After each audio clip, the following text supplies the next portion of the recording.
intensidade de jogo de 10 anos, de 15 anos para cá, né? A intensidade é muito alta, é muito forte. O clima, ele mudou bastante, todo mundo sente, todo mundo reclama, ninguém consegue ficar fora, né, do ar-condicionado, e o jogador tem que jogar 11 horas. O jogador joga no Maracanã, 11h30, meio-dia. E tem que jogar bem, e tem que correr, box to box, senão não serve, senão não é um jogador atual. Então, eu acho que é uma discussão muito mais ampla que precisa, e é muito importante, é fundamental, que quem está envolvido diretamente, quem está dentro de campo, que seja ouvido, que possa dar sua opinião e que possa colaborar para que a gente consiga ter um calendário melhor e jogos de boa qualidade também. E em cima disso também, Pintado, é claro, live de São Paulino, né? Quando a gente fala em falta de intensidade, a gente brincou, o nome que vem ao imaginário do São Paulino é o do James Rodrigues e é uma coisa inevitável. Eu queria te fazer duas perguntas. Claro que você e o James não tem nada a ver, né? Mas assim, eu queria fazer duas perguntas em cima desse tema. Qual recado você acha que o mestre Tele Santana daria para o James? E se o James caísse no seu time, no seu plantel, você faria um time em função dele? Ou assim como os técnicos que assumiram o São Paulo recentemente, também acha que essa postura dele não condiz com o tamanho do São Paulo? É difícil eu comentar estando fora do São Paulo, né? Porque eu imagino que houve uma avaliação. Ninguém contrata o James Rodrigues sem saber o histórico, né? O histórico dos últimos 2 anos, vamos pensar assim, para não ir muito para trás. Vamos pensar qual é o histórico do James nos últimos 2 anos. Ok. Então, nós sabemos que o James, em 2 anos, ele perdeu muita intensidade. Aliás, ele nunca foi um jogador intenso, né? A qualidade dele foi o que mais chamou a atenção. É um jogador com a bola no pé, não é um jogador que percorre uma distância muito longa dentro do jogo. Então, alguém avaliou que o James seria um jogador para pensar o jogo no São Paulo. É um exercício que eu faço, tá? O que eu faria? James Rodrigues, poxa, é um nome, né, que tem uma história, que há algum tempo não vem conseguindo sustentar um bom jogo, ter boa performance. Então, será que a minha grandeza, né, a grandeza do São Paulo, no caso, pode ressuscitar ou pode dar algo a mais para o James? Eu acho que essa foi a ideia, dentro de uma equipe montada, dentro de uma ideia que o treinador continuaria sendo o Dorival Júnior. Eu acho que isso tem um peso muito grande, né? Talvez o Dorival conseguisse encaixar o James numa maneira, no sistema de jogo dele. Provavelmente ele foi consultado também. E aí vem a surpresa do Dorival na seleção, né? E aí muda muita coisa. Depois de você já ter encaminhado essa conversa dos James, não foi, né, da noite para o dia, não foi em dezembro, né, que isso aconteceu. Provavelmente já vinha acontecendo.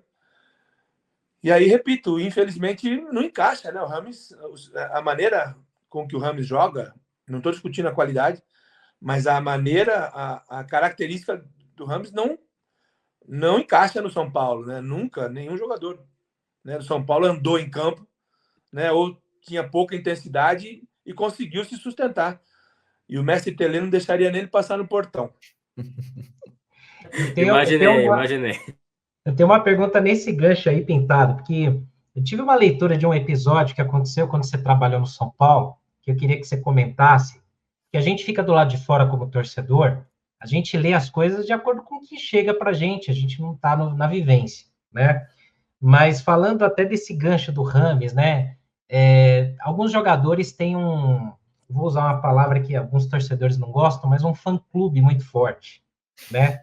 Então, às vezes, o cara faz alguns bons jogos, ele tem um status de ídolo, de craque, sem ser. E eu lembro de uma passagem sua como membro de comissão técnica do São Paulo, onde um jogador estava começando a criar esse status e com pouco tempo de casa, né? Só que, às vezes, o comportamento não é tão bom. O cara não tem algumas ações condizentes com aquele status que estão colocando nele. E aí teve um episódio onde, na minha leitura como torcedor, você foi muito correto de falar, se o cara não se disponibiliza para jogar, se o cara dá um migué, não vai viajar ou não vai para um determinado jogo, não tem que estar aqui. Esse cara tem que respeitar uma hierarquia. E, às vezes, algumas diretorias ficam reféns desse tipo de jogador por conta de empresário ou dívidas, né? Você já teve muitos episódios desse? Quão difícil é lidar com esse tipo de situação, onde, seja no São Paulo, numa Portuguesa ou qualquer outro clube, você tem um cara que é idolatrado ou querido por parte da torcida, é respaldado pelos diretores, e o cara faz o que bem entende, mas no campo não joga, né? É difícil. Como que é? Bom, eu posso falar... Para mim, são duas situações diferentes. Eu, dentro do São Paulo, trabalhando pelo São Paulo, eu jamais, e quem me contratou sabia disso, eu jamais iria aceitar que qualquer pessoa, qualquer atleta principalmente, se sentisse maior que o São Paulo.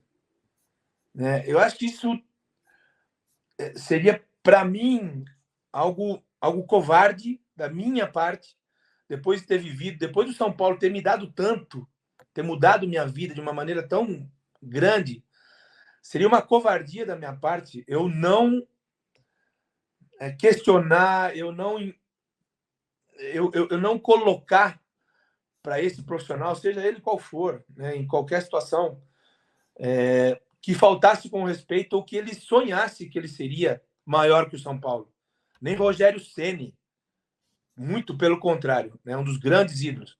Rogério Ceni, Raí, Oscar, Dario Pereira, eu convivi, eu vivi com essas pessoas, são meus amigos. E eu não estou falando como amigo.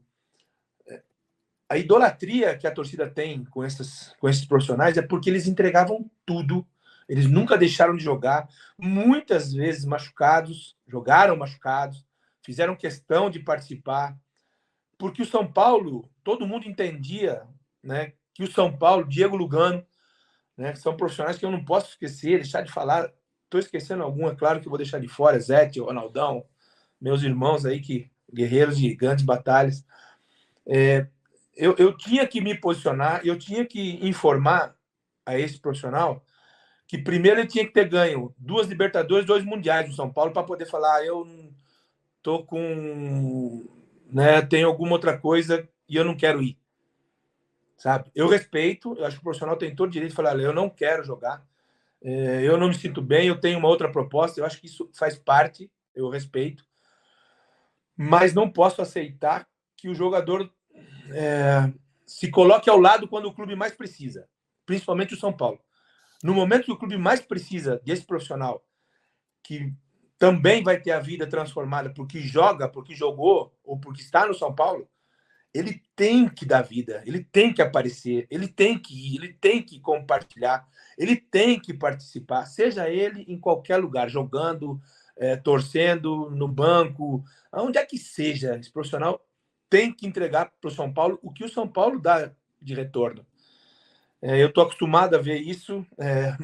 Hoje em dia, principalmente esse negócio de rede social, é muito complicado para o treinador, para o profissional. Muitas pessoas, muitos responsáveis pelo futebol, têm medo da torcida, têm medo da imprensa. Isso tem um peso muito grande nas decisões, porque são decisões emocionais e elas já não são racionais.